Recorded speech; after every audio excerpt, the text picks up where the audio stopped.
All right, we should be all good. We should be in business. Let me move this out the way a bit. All right. Let's go ahead and start now. Today we got unexpected shows that are connected apparently. Let's go ahead and watch. Start this bit from the beginning.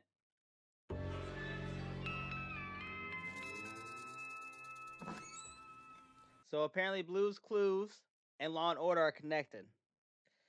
And so I'm watching by Alex Bale. I'm pretty sure you know him. If you're not, go check his YouTube channel out. We're gonna be reacting to another video of his pretty soon because he has a few interesting videos I like. And he uses good evidence. So let's go ahead and watch. Let's see what he's talking about now, though. Let's see what he's talking about in this video. Hi there! Blue's What's up? Clues is an educational children's TV show about a man named Steve who lives in a magical world where he spends his day talking to inanimate objects, jumping through picture frames, and trying to find clues to help understand his magical blue dog. I know what it is, Law and Order is a gritty, realistic police procedural / legal drama that involves New York City homicide detectives trying to solve murders and prosecute criminals. These two shows are very different. You could not find two shows more polar opposite than Blue's Clues and Law & Order. And yet, Despite this, not only do I believe that these two shows exist in the same universe, but I'm also going to be proving that the entire Blue's Clues show is actually just a fantasy inside of the mind of a single Law & Order side character. Yes, I am being serious. I know that sounds crazy, but hell no. Let me know what you guys think about in the comments. You guys think that's real? Hold on. No. We gotta see what he's talking about. Hell no. I don't no. Just stick with me, because I'm pretty sure that I have discovered a 29-year-old secret that has never been talked about before today. Get ready, because this is the Blue's Clues Law & Order Theory. Yo, he's stupid as hell for this. This is funny as fuck. The Blues... Yo!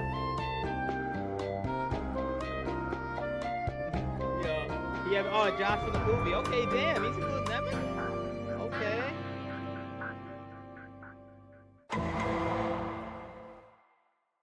By far, the most common type of fan theory is the dream theory. The idea that everything happening in a story is actually all just inside of a character's head, whether they're stuck in a coma, or they're dreaming, or hallucinating, or they're actually dead. Pretty much every piece of media has some kind of dream theory. And it's sort of the lazy, low-hanging fruit of fan theories. You can just apply it to literally anything and usually there's never actually any evidence besides, "Whoa, this show is so crazy and unrealistic, that must mean it's a dream!"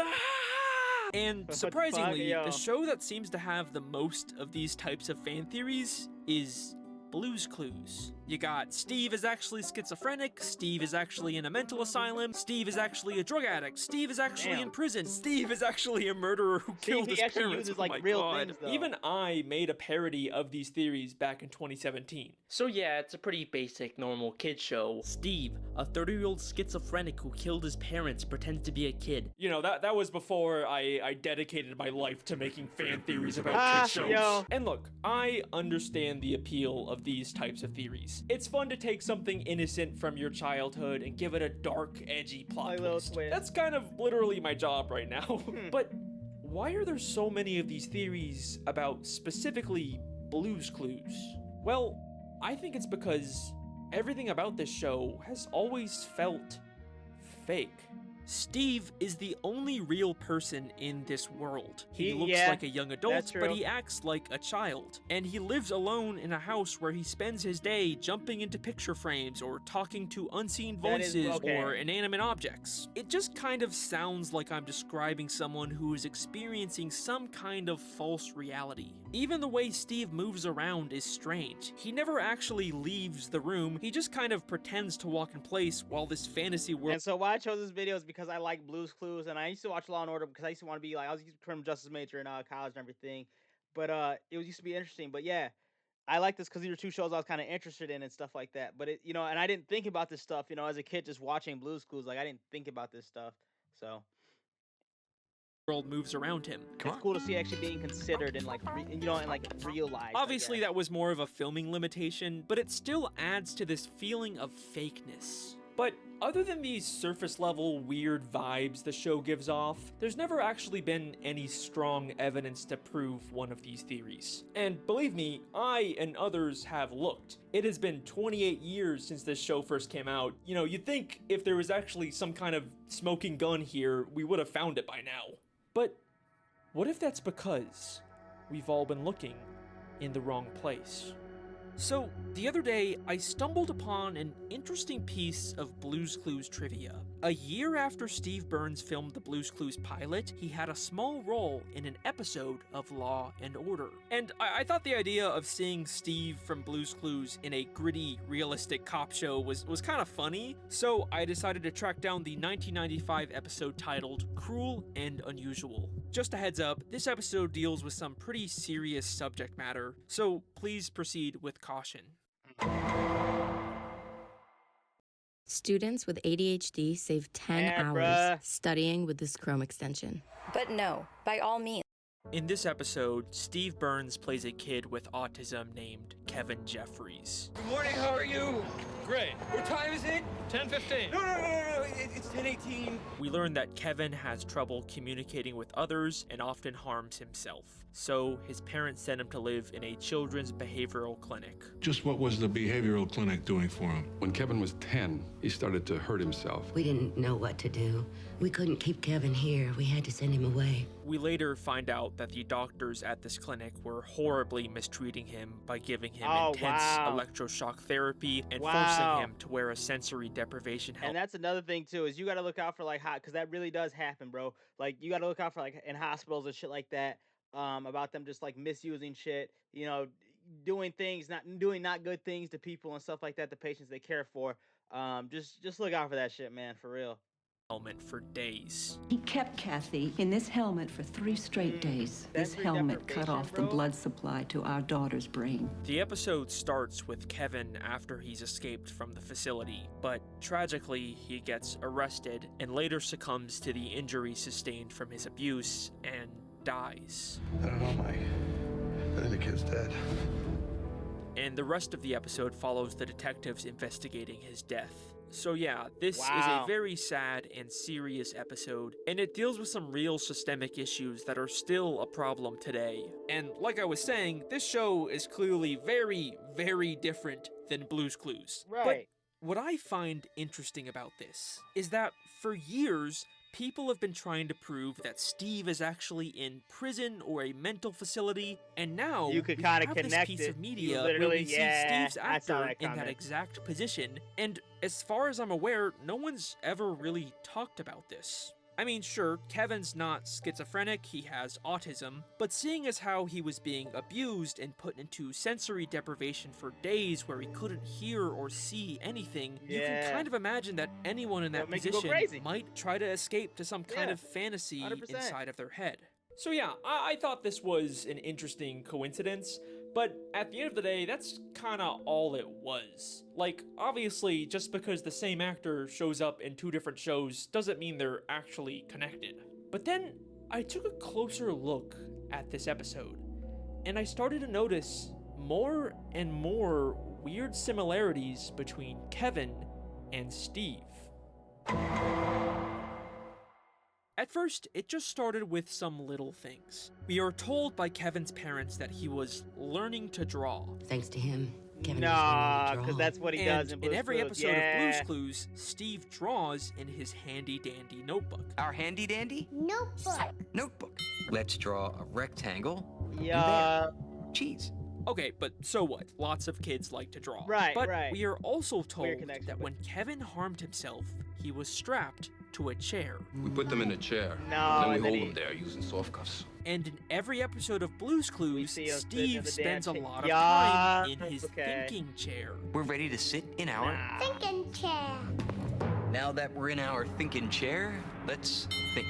And then, when Kevin escaped the facility, I'ma go he back. kept Hold asking on, people hold on, 'cause- what time. Every episode of Blue's Clues, Steve spends a lot of time in his thinking. Look at also, I'm gonna say like look, you can't see my full body, but look at how he's like sitting too. It's almost as if because he doesn't like sit back and chill. He like sits up. I'm trying to let me see if I can get his wrist in.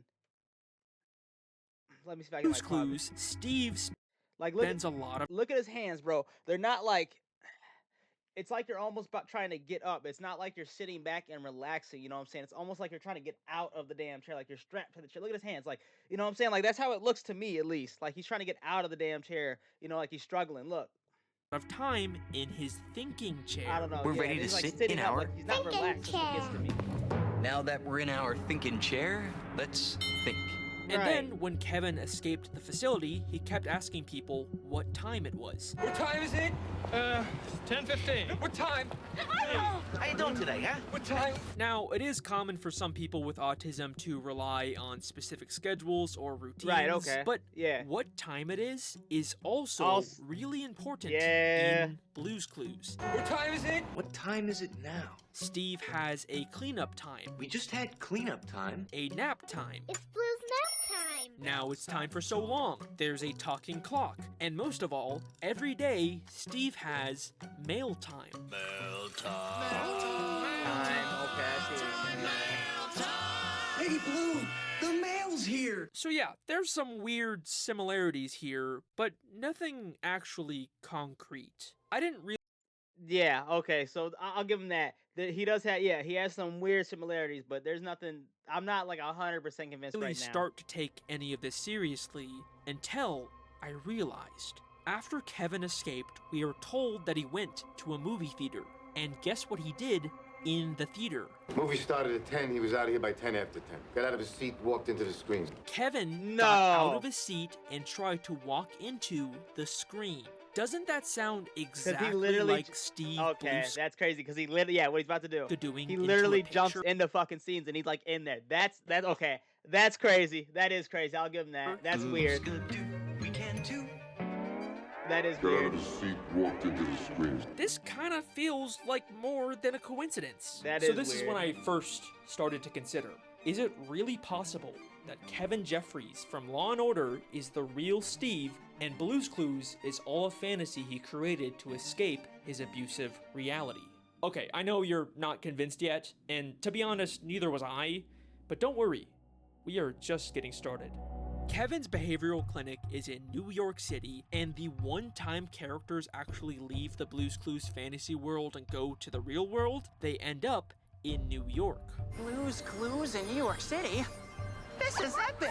Also, in the very first episode of Blue's Clues, we can see a newspaper from the New York Times inside of Steve's house, strongly implying that's actually where he lives. We Okay. can also see objects from Blue's Clues in Kevin's life. In Kevin's parents' house, we see a very large salt and pepper shaker, But just those like are just Mr. Salt regular and household Mrs. items, Pepper. though. Hi, Mr. Salt and Mrs. Pepper. Hello, Steve. Hello, Steve. And in the clinic, we can see a red bucket, just like Steve's friend, Pale. Hello, Pale. Okay. Hi, Steve. Those are just Also, ragged when still. Steve left the show to go to college, he left on a blue bus. No. And when Kevin escaped the clinic, in his pocket he had a schedule for the Greyhound, Here you go. Amtrak schedule, Greyhound schedules. which is also a blue bus. Damn, Alright, okay. Those are some more interesting connections, but you're probably still not completely sold Yeah. yet, right? Yeah.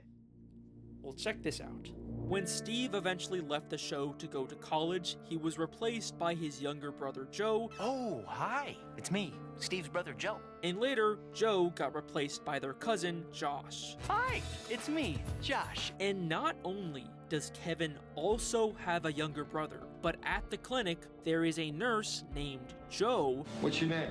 Joe Garvey. Joe Garvey. You're under arrest for assault. and an occupational therapist named Josh. Take a look at the No. amended So complaint. he's like, Occupational- because you got to think he's dealing with these people every day, so he's like almost naming like the figments of his imaginations after like the real like institute or people he's like seeing and interacting with all day. Oh, that's crazy. Okay. Therapist nah. Josh Bingham was dropped. I think Nah. that Kevin is taking aspects from his real life, like the objects or the names of the people working at the clinic, and applying them to his life. fantasy. Yeah. Also, this one is less impressive, but the name Kevin is also the name of the Blue's Clues UK host. Hello out there. It's me, Kevin. Also, check this out. Yeah. Kevin's behavioral clinic has the same initials as Blue's Blue's Clues. Clues. Yeah?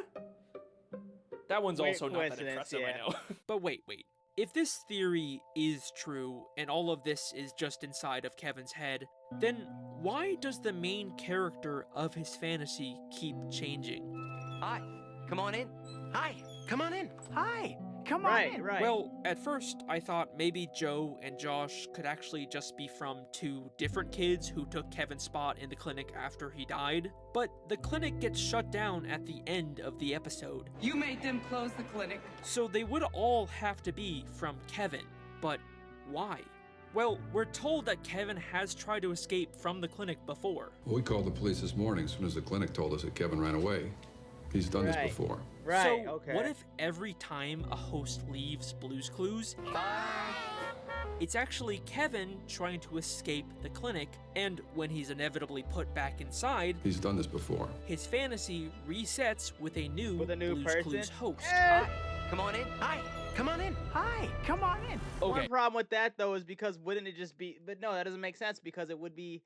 I get that's one way to explain it, but no, that doesn't make sense because wouldn't it be you at the end of the day? Like, would it just be you? It always would be you because you're the one going back, not like imagine like the figments of your imagination. It's all you. You're like it's only you, and you're the main character. That's what I'm saying. Like it's you. Like you're only imagining you. So.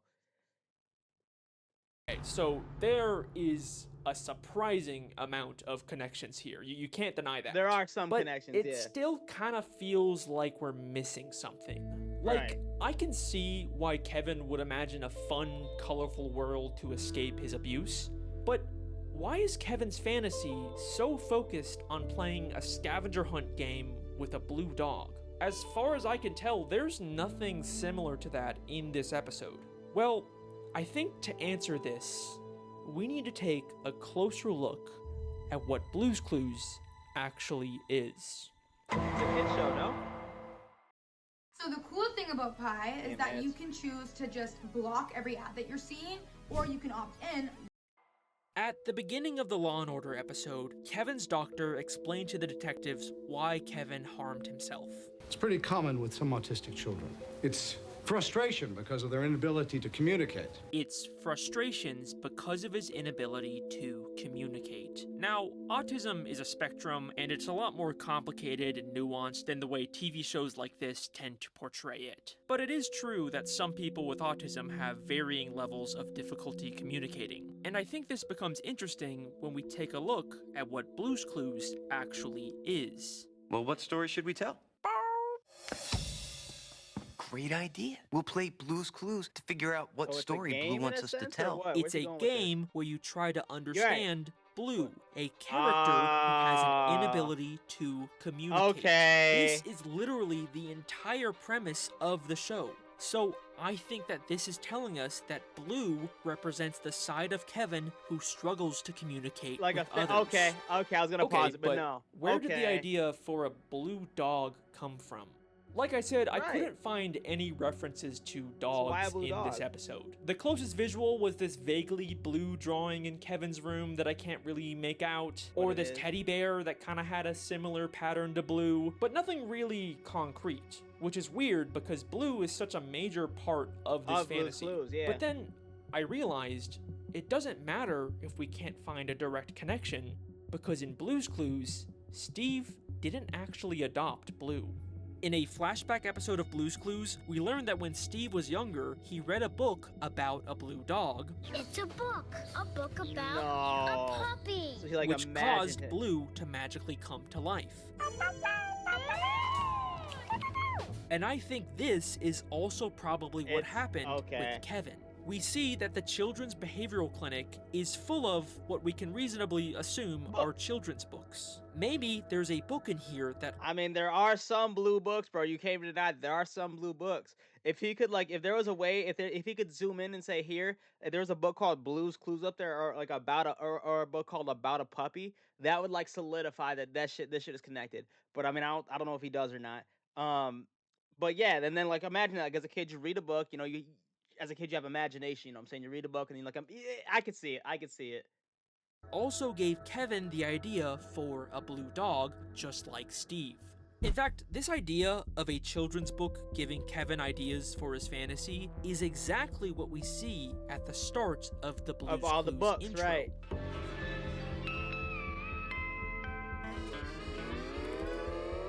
story. Hi, it's me, Steve. Every single episode of Blue's Clues starts with a stack of children's books in the real world, before going inside of a book called Blue's Clues where the episode takes place. The show literally tells us every episode that Steve's world is fake and comes from a book. And I think this real world full of children's books is actually the Law & Order Behavioral Clinic. Nah, yo. And if this is true, that also means that there's probably a book literally called Blue's Clues in the clinic that Kevin is basing his fantasy off of. Books, so even if we never see a blue dog or even hear the name Steve in this Law & Order episode, Kevin still could have gotten all of those ideas from an existing Blue's Clues book in the clinic. Now, the only thing that doesn't really fit with this idea is mail time. Hello, mailbox. Hi, Steve. Have I got a letter for you? Sure, maybe the talking purple mailbox was just something from the book, but there's no way Steve watching videos of kids in the real world would be something in a children's book. Look, it's a letter from our friends. Hi, Steve. This is where we play with our blocks. This goes that way.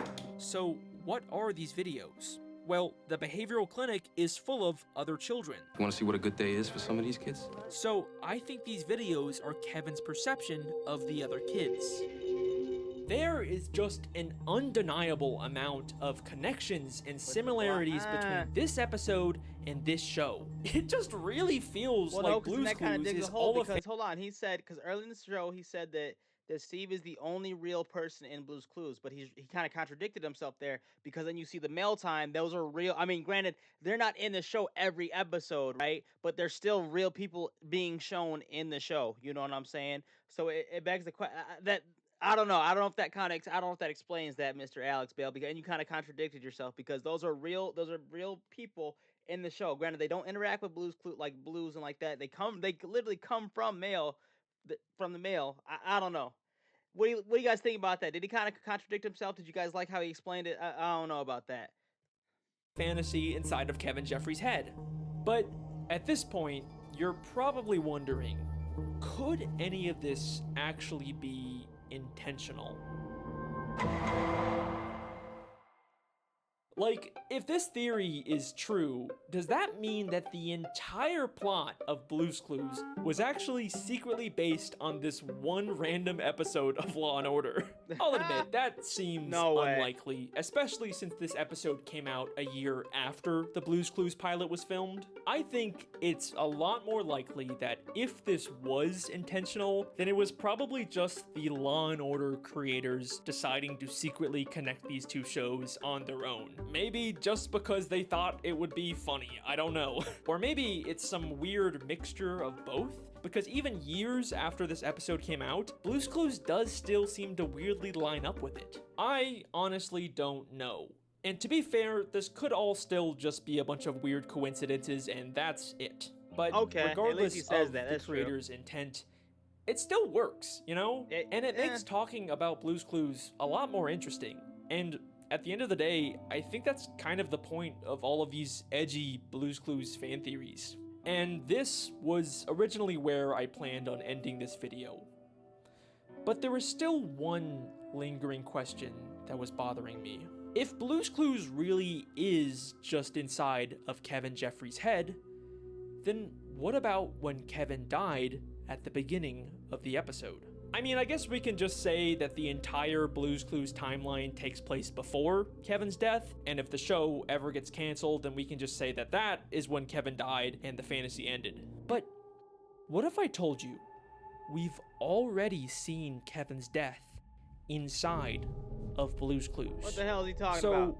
I recently watched the new Blue's Clues movie from 2022 called Blue's Big City Adventure. Okay, the and movie, not only did I find even more similarities between this movie and the show, but I believe that this movie is showing us the day that Kevin died and the true end of the Blue's Clues timeline.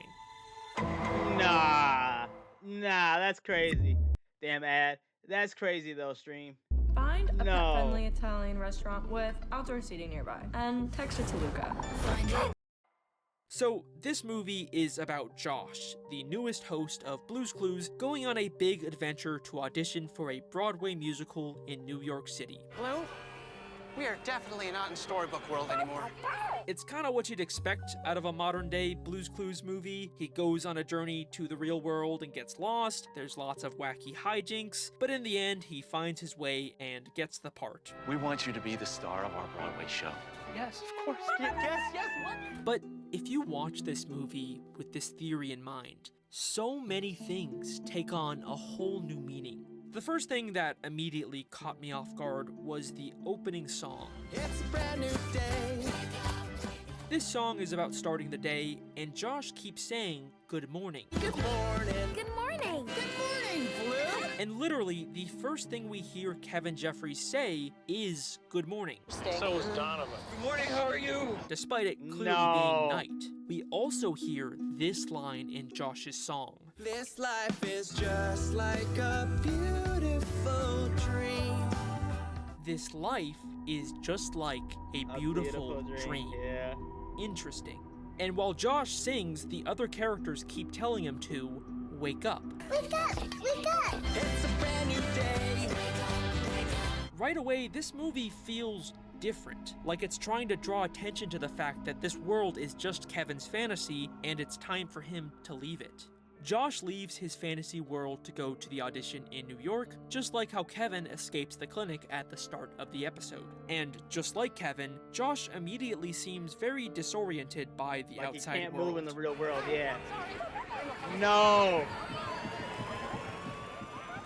Until, of course, his fantasy starts to take taking over it. to protect him from reality. Okay. That is kind of strange that like he couldn't like function in the real world until the stuff started. Okay. That's weird.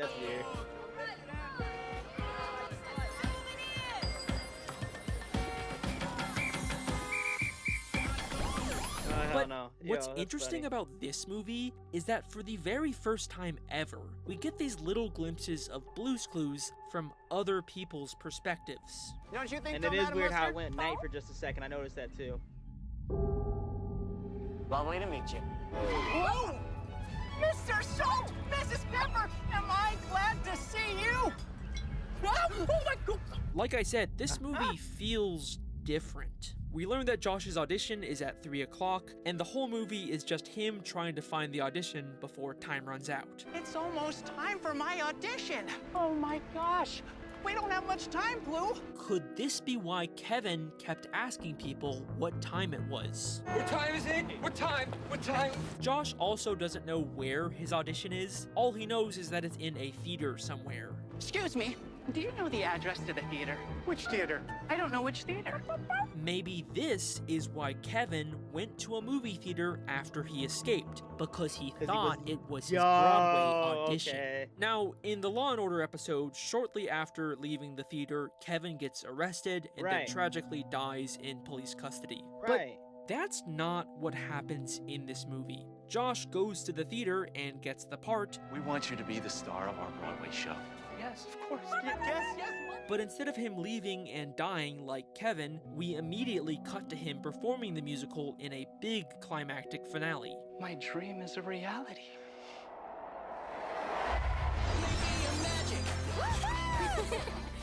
So, if this movie really is Kevin's final escape, then what if this is what Kevin experiences as he dies? And I can feel my world changing. A massive final magical song where he's surrounded by all of the friends from his fantasy. The only people who ever really understood him. Even the old hosts show up for this final send-off for Kevin. And thank you for making this a day and an adventure that I will never forget. I'll never forget how you helped me find all those clues. Thanks again for all your help. No, really. Now it's over. So long. Damn. And that is sadly where Kevin Jeffries' story That does kind of ends. seem like a weird ending Now, for like a child I know movie. this final movie theory maybe doesn't have as much evidence as the rest of my theory, but regardless, I like thinking that maybe Kevin found some peace in his final moments. And yeah, I know that this movie came out 27 years after the Law & Order episode, so it's probably a stretch to say that they're still connected. Wait, is that fucking BD Wong? I'm the director of Rainbow Puppies Yo. Broadway musical. BD Wong from Law & Order SVU is the No, fucking okay. director of Josh's musical? I'm not entirely comfortable labeling the suspect a serial killer. We want you to be the star of our Broadway show. Holy shit! We just figured out Blue's Clues. We just figured out Blue's Clues. We just figured out Blue's Clues. Because this is my job. I would. This is actually my job.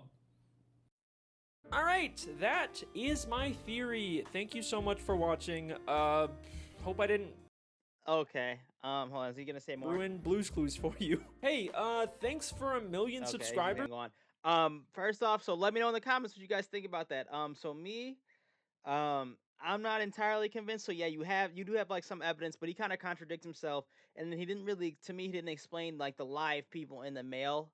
Because he in the beginning he said he said that there was no other living people besides Steve, but in that mail we saw clear living children. But he has no like. I guess one way to like solidify. Well, there is a lot of cool connections. There's like I don't know. It's connected, but it's missing like concrete proof. Like if there was a book called Blue's Clues or about a puppy, in those stack of books from Law and Order, then I could see it. Or if like maybe one of the actors was confirmed playing the same person. So if Steve was playing Kevin Jeffrey, if it said like Steve, if his name was Steve in the credits, you know what I'm saying? Because they would have credited that character if it was truly connected. Granted, he did a good job of like connecting the random evidence stuff, but I'm not entirely convinced. That's really But it is interesting what he did find and stuff, and it is weird with the same actors, BD Wong, and then at the end there, how he said, in New York he was really having trouble, trying to navigate through people until his like weird reality kicked in, and then like at the end of the play there, how everyone from like Blue's Clues, all from the figments of his imaginations were all there. That was interesting to see. But I'm not entirely convinced. Let me know if you guys are convinced in the comments or not. Please remember to like, comment, subscribe. Appreciate it. But that's gonna do it for this bit. See ya. Peace.